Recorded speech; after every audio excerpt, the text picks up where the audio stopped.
Bonjour, Alessia. Bonjour, привет, Voilà, donc comme on peut dire en russe, привет, ou comme c'est le matin, доброе утро. доброе утро. Voilà.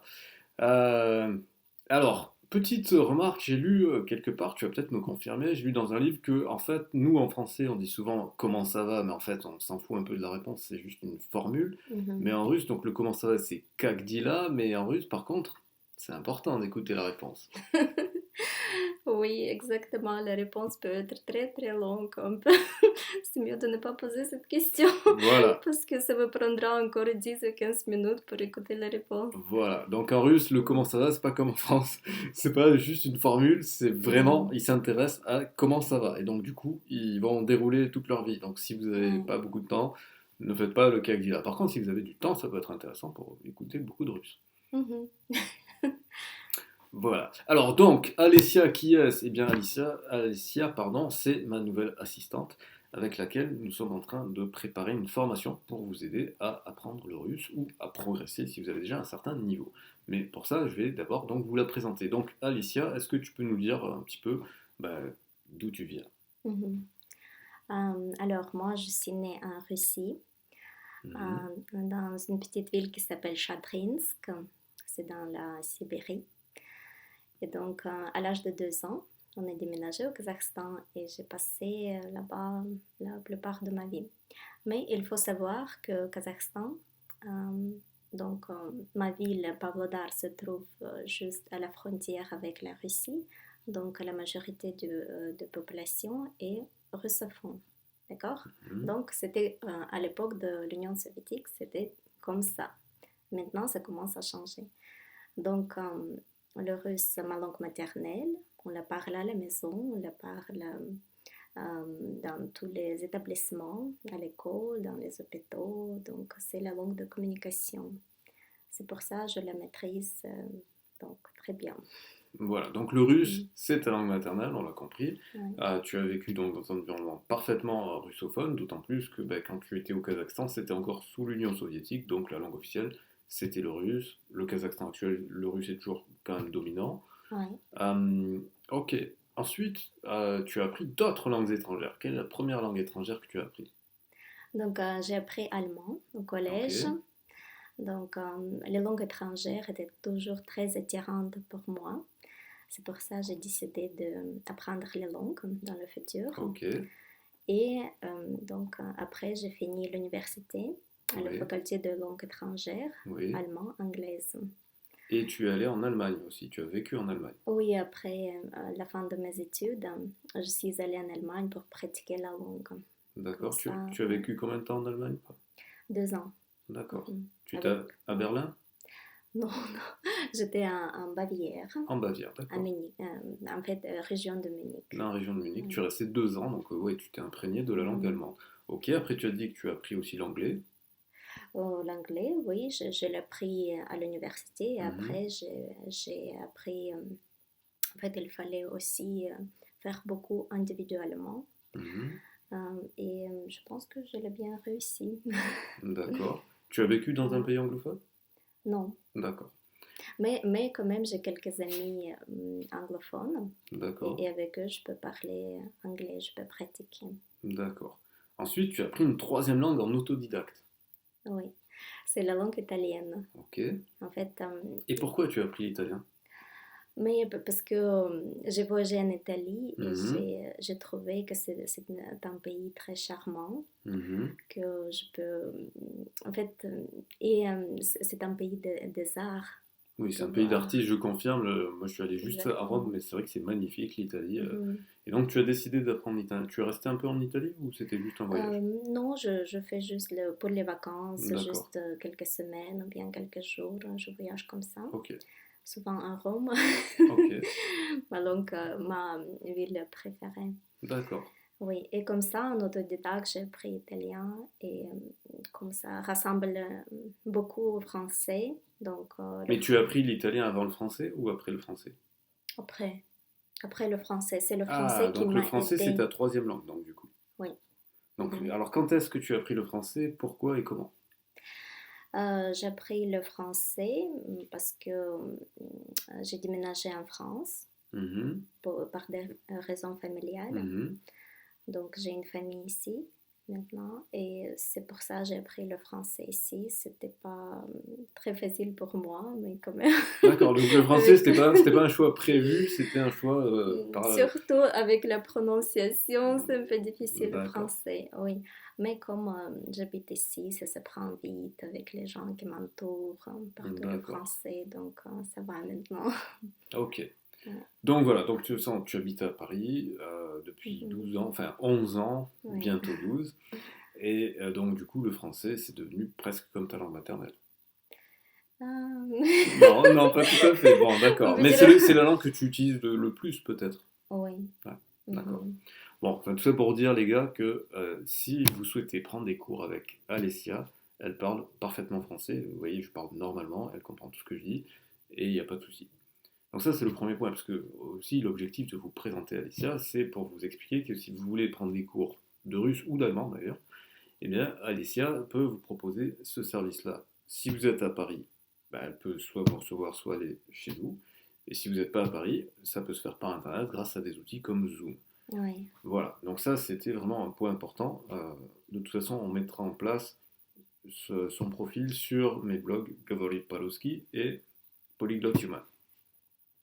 Mhm. Autre chose importante, donc nous sommes en train de préparer, de concevoir une formation pour les gens qui veulent pouvoir se former d'où ils veulent, quand ils veulent, à leur rythme, réécouter les vidéos, réécouter les audios un petit peu comme ils veulent, et en même temps bénéficier de l'avantage de faire partie d'une communauté, de pouvoir communiquer avec d'autres personnes qui apprennent et s'aider les uns les autres. Donc l'idée c'est ça, c'est de créer une communauté de gens qui veulent apprendre le russe, parce qu'on a fait le constat que il y a pas mal de gens sur Internet qui proposaient du russe mais qui ont un petit peu abandonné. Et il n'y a pas grand monde qui a vraiment qui propose une formation, une sorte de club en fait. Hein.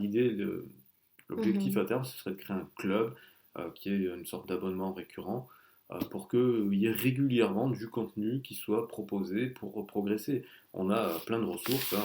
On a évidemment des livres, on a des livres très modernes et qui sont faits par exemple celui-là par une agrégée de l'université. Mais l'idée, c'est pas de vous assommer de ressources, tout ça, les ressources, vous pouvez les trouver à la bibliothèque, dans des livres sur Amazon, etc. C'est que vous puissiez bénéficier justement de contact avec une russophone native qui en plus a voyagé, qui en plus est une amoureuse des langues, hein, comme on l'a vu, l'allemand, l'anglais, le français, l'italien, bref, Oui, et en plus, il ne faut pas oublier que moi, je connais aussi les méthodes voilà. d'enseignement d'une langue parce que j'ai fini l'université pour devenir un professeur des langues étrangères. Donc ça, c'est important parce que nous, on connaît les méthodiques. Voilà, donc elle a Mhm. toute la méthodologie, en plus la méthodologie à la russe, donc c'est encore plus intéressant pour apprendre le russe.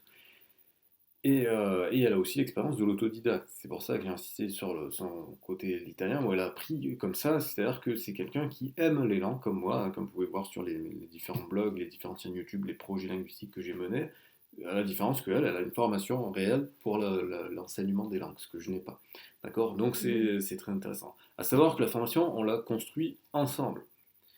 Et que du coup, d'une certaine façon, je suis l'élève d'Alessia. Donc, je suis la preuve vivante que sa méthode est efficace, que c'est une bonne professeure. Donc voilà, donc c'est ça l'idée. Il y a dans la description le kit de survie gratuit pour le russe. Et d'ailleurs, je mettrai aussi celui de l'allemand si vous voulez aussi l'allemand. Mais là, aujourd'hui, quand même, le propos, Mhm. c'est plutôt de se concentrer sur le russe. Donc vous pouvez télécharger gratuitement. Ça vous permet de rejoindre la newsletter, donc d'être informé de ce qui se passe. Si vous êtes déjà plus motivé, vous pouvez passer à l'action. Il y a le formulaire que vous pouvez remplir. C'est un peu Noël avant l'heure. Vous pouvez faire votre liste au Père Noël. Qu'est-ce que vous voulez apprendre? Hein, Alessia, elle est russophone, donc elle peut vous parler sur tous les thèmes. Donc vous dites simplement les thèmes que vous voulez apprendre, ce que vous voulez apprendre. Et si par exemple vous n'avez aucune idée, vous êtes en mode je veux être guidé de zéro, il n'y a pas de souci non plus. On a des stratégies, on a déjà un plan qui commence à être mis en place. Donc, nous, ce qu'on a besoin le mieux, c'est de savoir ce que vous avez besoin pour vous apporter le maximum de valeur. Donc, si vous avez des questions, l'espace des commentaires est fait pour ça. Alessia, est-ce que tu as des conseils à donner, des choses à dire par rapport à tout ça? Non, je te soutiens. Donc, je pense Ok. que c'est très important d'avoir une petite communauté parce que quand nous sommes nombreux, par exemple, les petits groupes de, je sais pas, de 12 ou 15 personnes, ce serait formidable parce que c'est comme ça, dans les petits groupes, c'est mieux d'apprendre. Parce que comme on peut s'échanger, on peut écrire quelque chose, on peut s'auto-corriger, ça aide beaucoup dans l'apprentissage. Ouais, c'est pour ça, je pense que c'est plus intéressant que juste les cours particuliers. Voilà. Sachant que vous pouvez faire les deux hein, aussi, hein. Vous pouvez rejoindre la communauté pour la formation en autonome et en même temps prendre des cours ponctuellement si vous voulez des approfondissements. Un autre chose, quelque chose qu'elle a mentionné et qui est très important, effectivement, le fait de Mm. pouvoir enseigner aux autres, pouvoir corriger les fautes des autres, c'est extrêmement important. Je renvoie de toute façon sinon à ma vidéo témoignage de mes élèves pour les cours d'anglais qui disait exactement ça. Non, c'est pas moi qui le disais, c'était les élèves qui le Mhm. disaient, que c'était vachement bien de pouvoir entendre les petites erreurs des autres pour pouvoir s'en apercevoir. Parce qu'en général, on ne voit pas ses propres erreurs et on voit très facilement celles des autres. Donc c'est très intéressant de rejoindre cette dynamique de groupe. Ok, Dimitri. J'ai trouvé que c'était vraiment bien. En plus, on a eu de la chance. Il y a 2 personnes à partir en Écosse, donc on a pu échanger un peu. Et ce que j'ai trouvé bien, c'est de pouvoir écouter les petites erreurs des autres, se rendre compte des erreurs qu'on peut faire aussi. Et ça, j'ai trouvé ça bien. Parce que le fait de parler à quelqu'un qui parle bien, on se rend pas compte des erreurs qu'on peut faire avec quelqu'un qui parle. Je trouve ça vraiment cool. Ok, merci Dimitri. Aurélie? Oui, bah moi j'ai bien aimé aussi. Passer les 5 premières minutes de timidité, ça, ça allait bien. Et ouais, je referais bien je referais bien le stade. Je la conseille en tout cas. Est-ce que tu as des petites astuces, allez, des petits tricks pour apprendre le russe plus rapidement? Donc, et il faut avoir une bonne motivation. Mhm. Donc, essayer de se cultiver. Alors attends, sur la motivation, moi les gars, j'ai une très bonne motivation pour vous. Il y a plus de femmes russes que d'hommes russes. Donc c'est-à-dire que les femmes manquent d'hommes. Donc voilà, si vous voulez trouver une femme, apprenez le russe, elle en Russie. Voilà. Et moi, je trouve aussi que ce serait important d'apprendre le russe parce que c'est une grande culture et les hommes, les célébrités, oui, par exemple les écrivains ou bien les artistes. Pushkin. Oui. Oui, les artistes, ils sont... En fait, il y a beaucoup de personnes et beaucoup d'œuvres qu'on peut apprendre, qu'on peut découvrir. Oui, je pense que c'est un grand patrimoine culturel. Tout à fait. Ouais. Alors je tiens juste à rajouter que si vous avez l'occasion, allez à Saint-Pétersbourg. C'est un musée à ciel ouvert. Cette ville est un musée à ciel ouvert. Elle a été construite pour ça. Pierre le Grand était un francophile d'ailleurs, comme Pouchkine, hein, c'est pour ça qu'il n'arrête pas de parler de Pouchkine. Il y a une très grande influence de la France sur la Russie pendant cette période-là. Il y a une vraie amitié franco-russe. Hein. On ne nous en parle pas assez, mais il y a une vraie amitié franco-russe. Et... Jusqu'à l'arrivée de Napoléon. Voilà, oui, bon, après, il y a eu des petits soucis à ce moment-là, mais l'arrivée de Napoléon a été des petits soucis pour quasiment l'ensemble du monde. Hein, donc, voilà. Bref, non, blague à part, sérieusement, je cautionne tout ce qu'elle dit sur la culture russe qui est très riche. Здравствуйте. Здравствуйте. Ce qui signifie bonjour en russe, un bonjour en langage soutenu. Alors, pourquoi je m'adresse à vous en russe? Eh bien parce que l'objectif de cette vidéo est de vous expliquer les bases du russe. Et tout d'abord, avant de commencer par les bases du russe, je vais vous expliquer les raisons pour lesquelles il peut être très intéressant d'apprendre le russe. Numéro 1, il s'agit d'une des langues de l'ONU, avec notamment l'anglais, le français, l'espagnol, le chinois et l'arabe. Deuxième raison, le russe est la première langue qui a été utilisée dans l'espace. Aujourd'hui encore, dans la station spatiale internationale, le lanceur qui est basé en Russie, qui s'appelle Soyouz, le lanceur pour la station spatiale internationale, est piloté par un russe et tous les astronautes, qu'ils soient russes ou pas, doivent avoir un minimum de base en russe. Donc, si vous vous intéressez à l'astronomie et que vous voulez un jour peut-être faire, pourquoi pas même un voyage touristique dans l'espace, avoir des connaissances en russe, c'est quasiment inévitable. Ensuite, le russe, si vous vous aventurez sur la partie asiatique de l'Europe et dans la partie nord de l'Asie, le russe est incontournable toutes les anciennes républiques de l'URSS parlent le russe, c'est extrêmement important. Et dans les pays de l'Est, notamment, le russe est souvent la langue un petit peu, que ce soit également la culture, parce que la culture est extrêmement riche. Vous découvrez de nombreuses choses.